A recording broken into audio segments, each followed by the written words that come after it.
Hi, today I want to talk to you about something.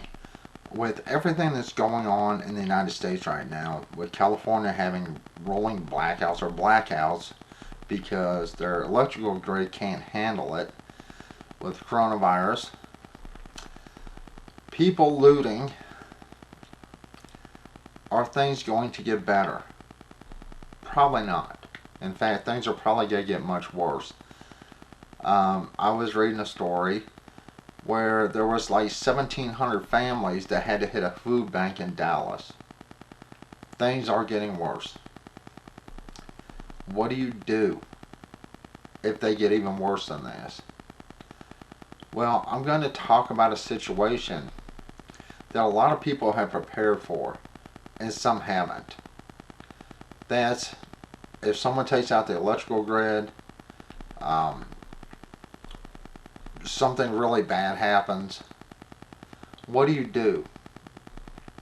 Now, I consider myself as an amateur prepper because we have not spent thousands of dollars on prepping supplies. We have spent very little. Where I believe most preppers make a mistake is they think they can do it on their own. You can't. If you're a prepper and you're telling people go out, buy this, buy that, all you're doing is making it to where they spend money. Because I don't care if your prepping supplies are in a basement. I don't care if your prepping supplies are in some type of storm shelter or bunker under your yard. As long as someone knows you have that, they will come for you. With the way things are going now, it may be sooner than later. So I want to talk to the people more or less that haven't spent thousands of dollars, don't have YouTube sponsors sending them all this free stuff, giving them supplies. I want to talk to the average person. One, here's my real belief on hardcore preppers. They're not as smart as they think they are. They may stockpile food, stockpile water, ammunition, guns. But depending on where they're located and depending on where their supplies are, if they're the only person that is there and there's more than one way to enter, say they're in their house, they have to guard every door and every window. Say they're in a basement. Usually there's one way in and one way out unless they have windows, and even then those are usually pretty small, and people can fire inside through the windows. They can break in the door, rush down in the basement, and by the time you unload your weapon, they may have you cornered. The people that have these huge shelters or even decent sized shelters buried underground, you may have all your supplies there, but usually in 99% of all cases there's an import and an export for air. You may have the best filter in the world, so even if a nuke goes off you're going to be okay, but all these people have to do, if they know you have this, is find your import and export for your air and clog it up. You're either gonna pass out from no air, or you're gonna die from exhaling poison that you can't get rid of. Is it a good idea to try to have certain things put back? Of course it is. If you can afford it, try to put some food back, try to put some water back, even if it's in gallon jugs that are empty milk jugs. If you can afford it and if you have a place to put it. Now, if something real serious hit, and I'm talking about serious, the first thing my girlfriend and I would do is go to our property that we actually have it paid off. It is ours. This is a little town. I'll go ahead and say the name because I don't see anyone actually attacking this town because there's really nothing there. But it's Rosebud, Montana. And if you look up Rosebud, Montana, 99% of the stuff says Rosebud County. It doesn't actually show the town. It's really hard to find anything about this town. But the last census I found was last year's census. There is 109 people, 109 in this entire town. That's it. That's all. But it's right on a river, and our property is right on the Yellowstone River, and that's where we'd be. There's a reason we'd be there, and I would take everything I needed to take to, 1, purify water. 2, I already have a water pump. I already have the foot valve. I already have a way to dig a well. All I have to do is get my hands on the pipes, which right now funds are really tight. My girlfriend works full time. She is essential care.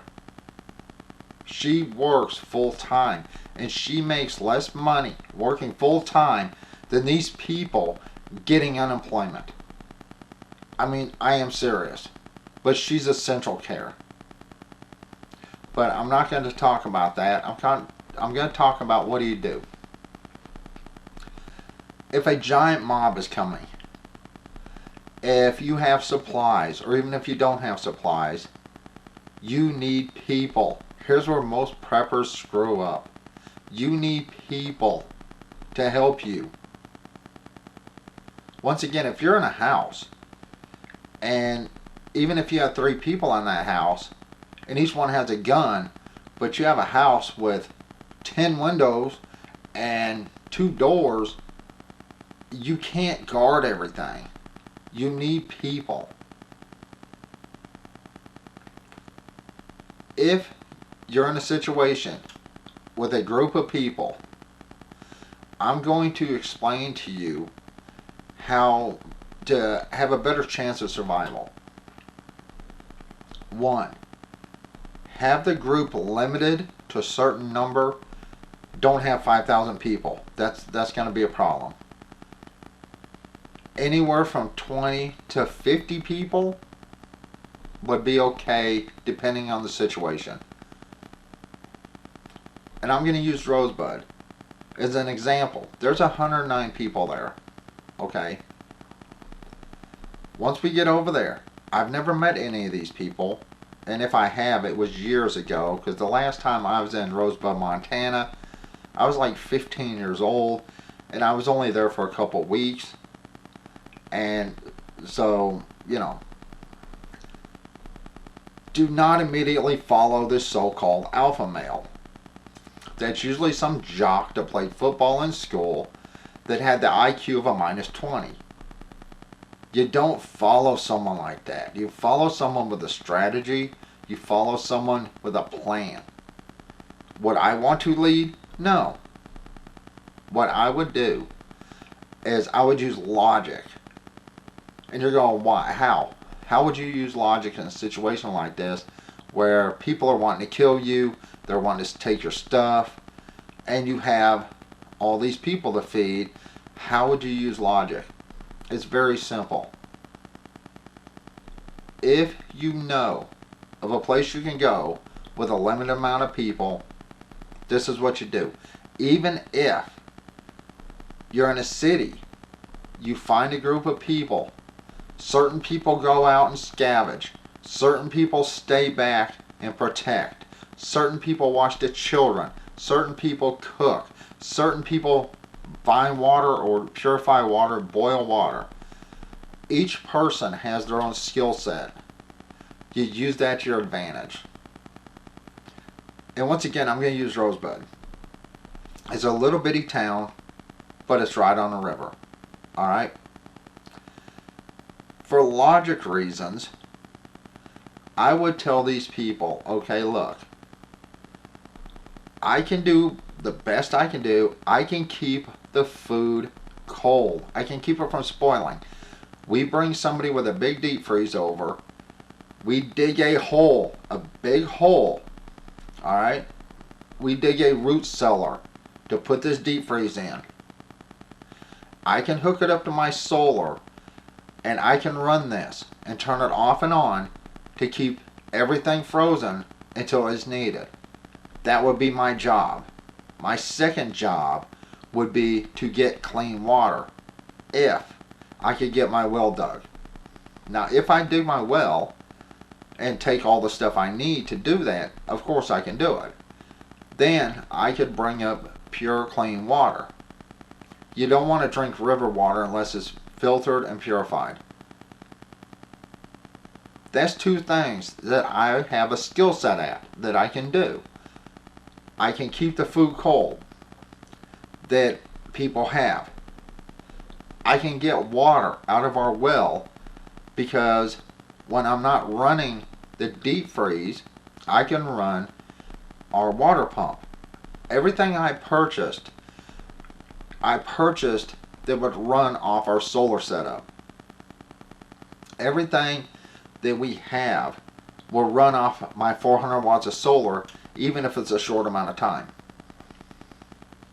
Let me get a drink of coffee here.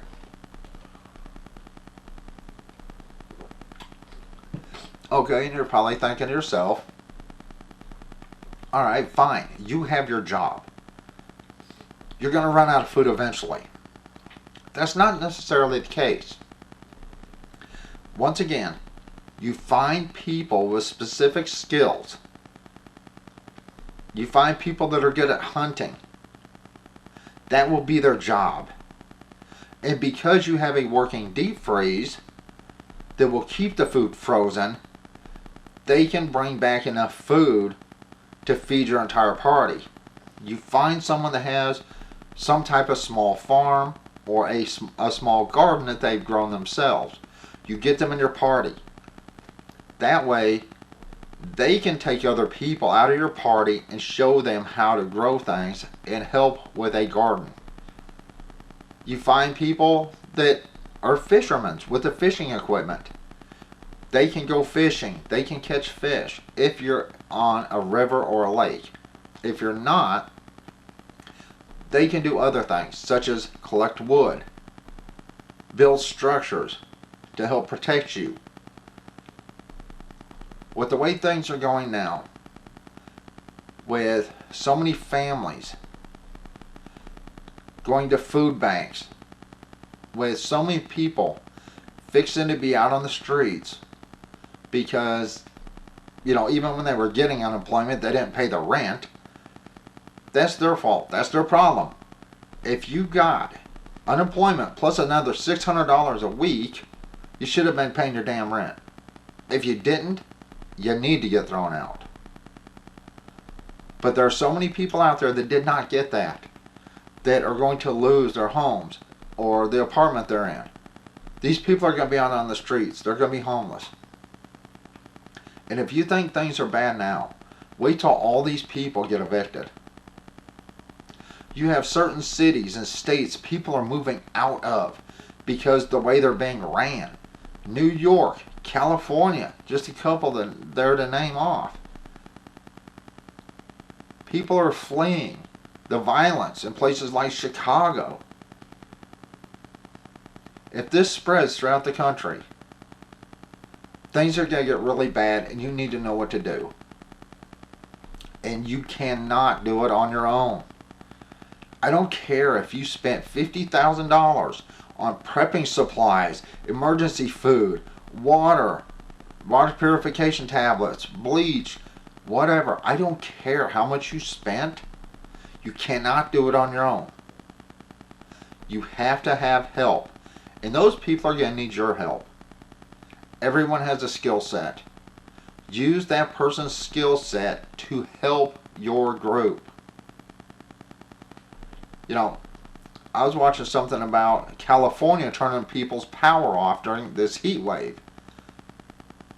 That's going to kill people. California has been ran so bad that they are so far in debt. They're talking about taxing people that have moved out of California if they've been there like within the past 10 years. That's how far in debt California is. So stop saying how rich California is, because they're broke. They have one of the worst homeless situations of any state. They have the higher taxes of any state. Stop thinking that things are going to turn out okay when they possibly may not. If things get worse, I really hope they don't, but with the way things are going, if things get worse, you have to have help. You can't do it on your own, but you have to bring something to the table. If you go up to a group of people and you have nothing, you have no food, you have no skill set, and you go, okay, I just want to join your group and y'all can supply my food and, make sure I have clean water, they're going to shoot you. You have to have some type of skill. Even if it's, I can do laundry. People are still going to need to shower and have clean clothes as long as they can get a hold of water. I can do the laundry. I can do dishes. You have to bring something to the table, because if you don't, you're not going to survive. Once again, I have solar. I have a generator. Now, if I run my generator no more than, 2 hours a day, then the fuel I have will last a year. If I went and, I've done a virtual tour. If you want to see Rosebud, Montana, go to Google Earth and type in Rosebud, Montana. Not MT, but Montana. Type in Montana, and it will take you to Rosebud, Montana. And you'll see how small this town is. It's very small. But you have to bring something to the table. You can't do it on your own. You will never be able to do it on your own. Make sure you have something to bring. Or make sure you have a plan. These 3 people over here have guns. They hunt. We can send them out. These 2 people have some type of weapon, but they don't really go hunting. We need them for security.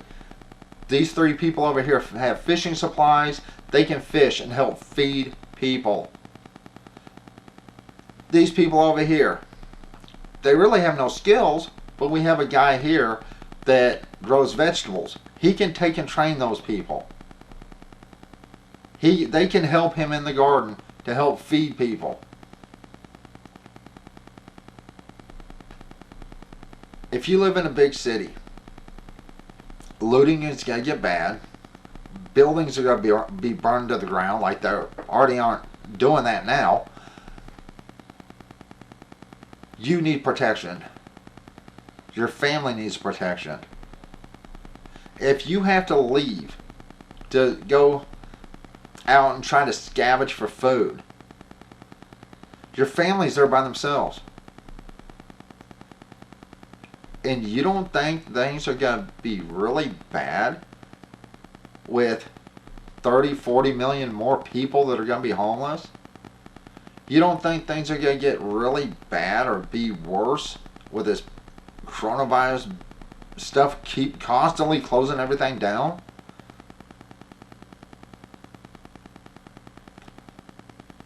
I have been watching these riots, and that's what they are. They're riots. And I can't believe how selfish people actually are. They're not out for a cause. They're out for themselves. But the funny thing is, they're all cowards. Every one of them are nothing but a coward who has to be in a mob to have any bravery whatsoever. And that mentality will carry over and carry on if something really bad happens. If you think you're safe in your home, you're not. These looters and rioters have already gone to residential areas. If you don't think it can't spread to where you live, you need to think again.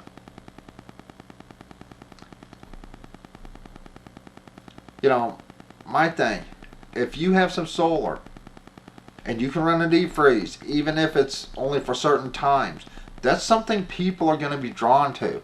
You know, hey, I'm not going to run your laptop. We're not going to charge cell phones. We're going to keep a fridge going. We're going to keep a deep freeze going. If you don't, bring something to the table. Because if you're on your own, things are going to get really bad for you. And I'm making this because, you know, once again, I see these preppers talking about how well they're prepared. You know, a lot of these people are sponsored on YouTube. You get all this stuff for free or get major discounts for talking about it on their channel. Your average person doesn't have that. Your average person doesn't have $200 to spend on a food kit or more. You know, your average person doesn't have a place to store 6 months worth of water.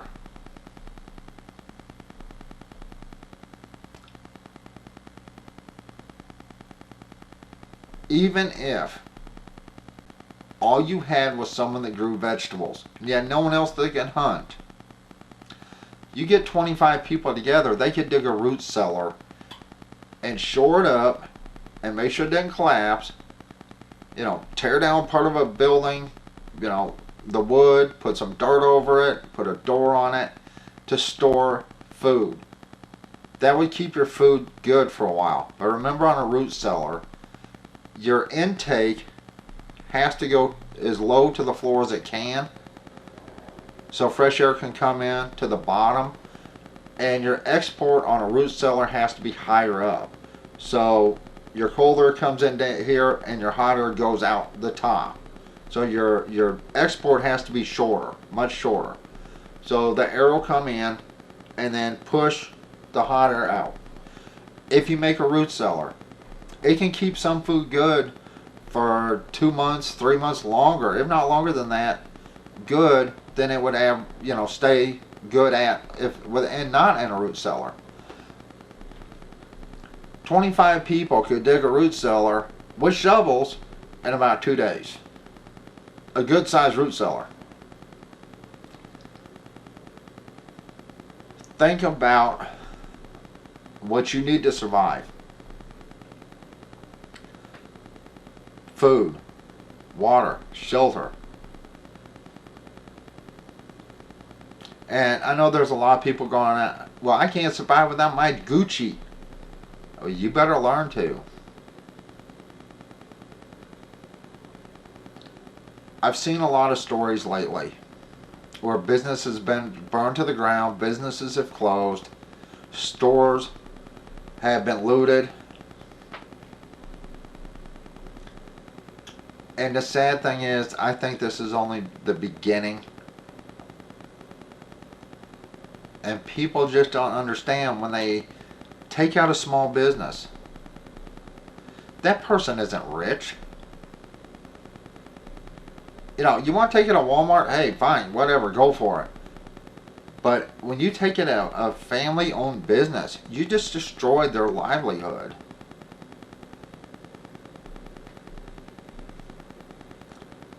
You know, I'm getting a little sidetracked. I want to talk to you once again.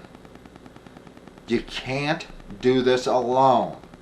If a mob comes to your house and you're there by yourself, you're dead. Everything you have is going to be gone, one way or the other. You have to have protection.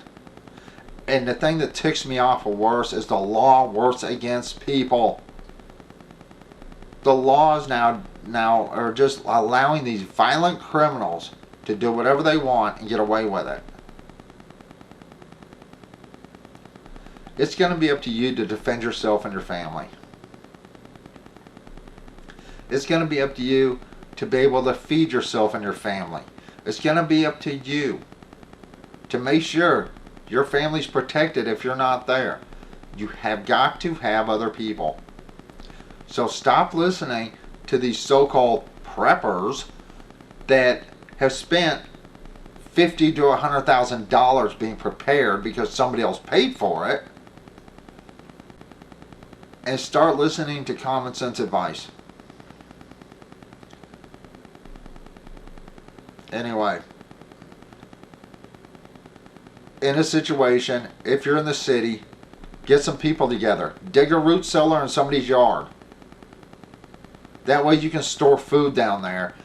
Even if the walls are only dirt. If you have a deep freeze, a few solar panels where you can run it off and on, once that freezer's froze and full, it'll stay froze for 24 hours, if not longer.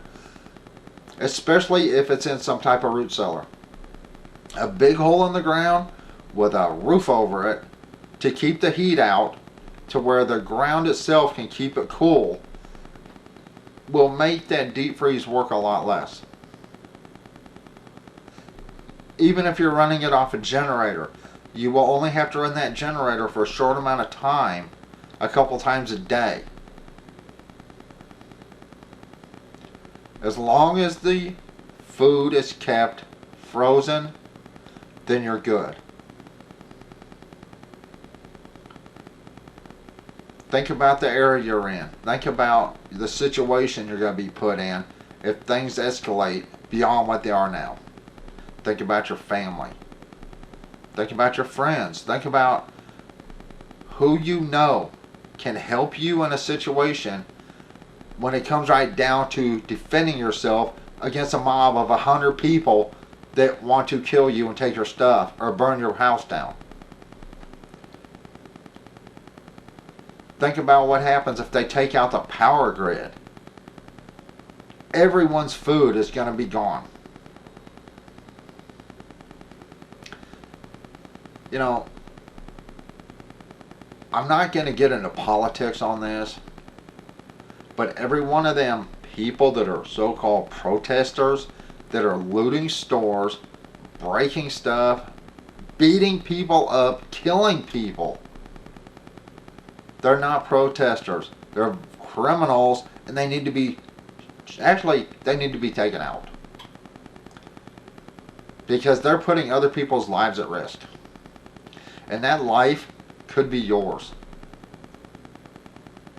And once again, a lot of people, even on YouTube, are talking about how bad things are going to get.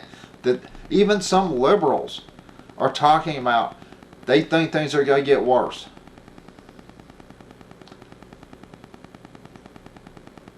Make a plan. Sit down.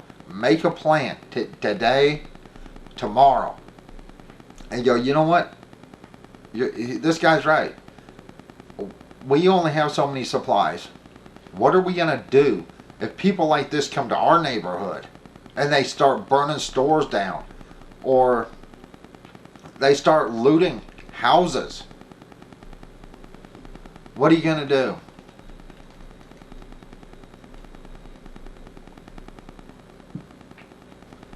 What happens if one of these groups does take down the power grid? Everything you have in your fridge is going to be gone. The only thing you're going to survive on is what little canned goods you have in your pantry. Without electricity, the water services aren't going to work. Nothing's going to work. Even if you have to buy trash bags, trash cans, or nothing, if you have a rain gutter on your roof that you can catch water and filter that water and then clean it up, get all the junk out from your gutter, filter it through a coffee pot filter, a t-shirt, something to get all the junk out, and then boil it somehow to get you drinking water. Make a plan for that. Think about how you're going to do this. And like I said, right now in California, they're talking about one place in California is going to hit 112 degrees, and they're talking about turning people's powers off because the coronavirus is keeping people at home, and the grid is so shot in California that it can't handle it. What are you going to do in a situation? Make a plan. You know, most people go, I'm going to be fine. I have seeds. I bought some seeds from Walmart. You're going to be lucky to see any crop off those seeds in the first year. So by the time they sprout, you could be dead. Oh, it's okay. I bought some tomato plants. Okay. What do you do in the winter for food when tomatoes, well, aren't growing?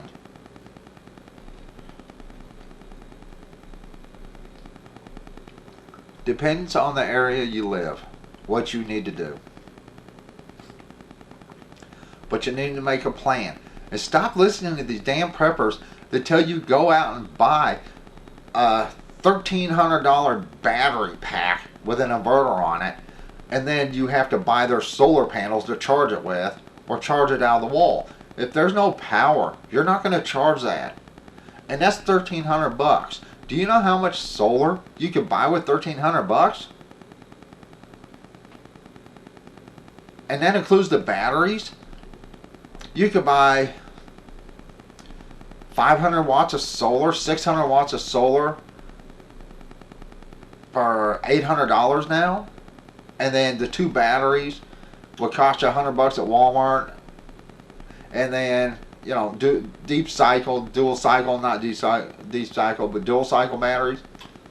For the $1,300 to $1,600, they're telling you to spend on this little inverter box with a battery in it.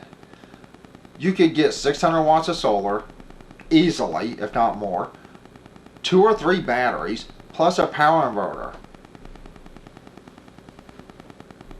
You know, that's what ticks me off about these so-called preppers. They're getting money from these companies. They're sponsored from these companies, or they get this stuff for free, so they will say how great this stuff is.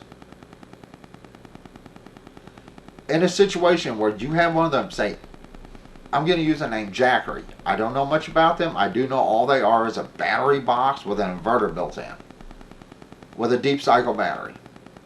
I do know they're extremely expensive. And some people love these things. That's great. But if the power grid's down and you have no way to recharge that, you have a giant paperweight.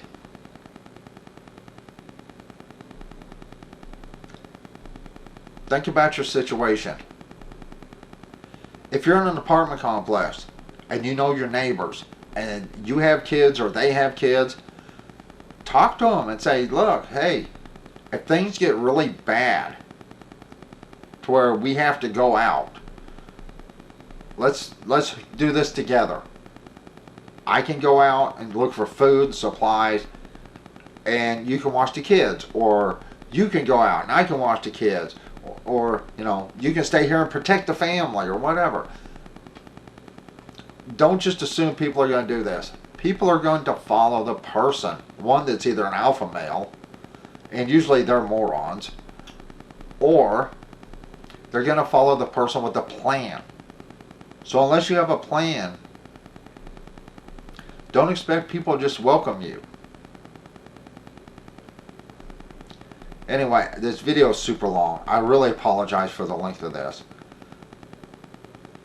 But with the way things are going in this country right now, you need to start preparing. If you have not started preparing, start preparing. I don't care if you have to buy a couple boxes of instant mashed potatoes and stick them in the box, you know, in the closet. You know, keep it out of the sun. Keep it dry. Keep bugs away from it and insects, whatever. Store it in a container.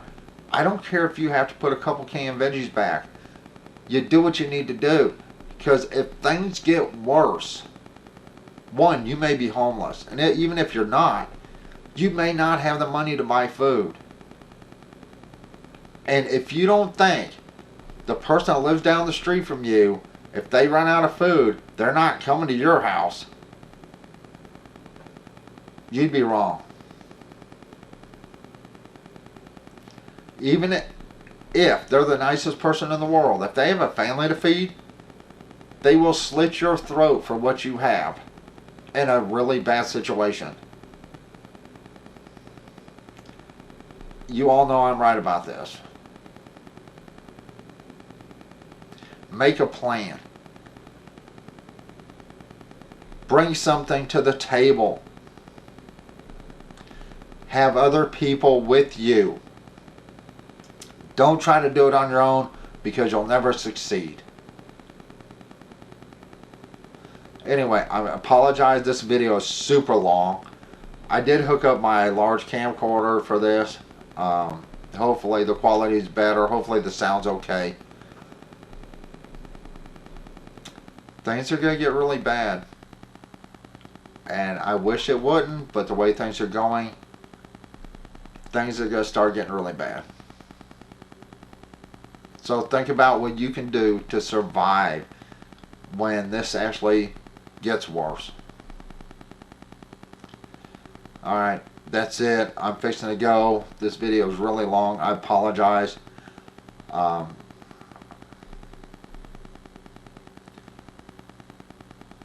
Use your best judgment when it comes to you and your family.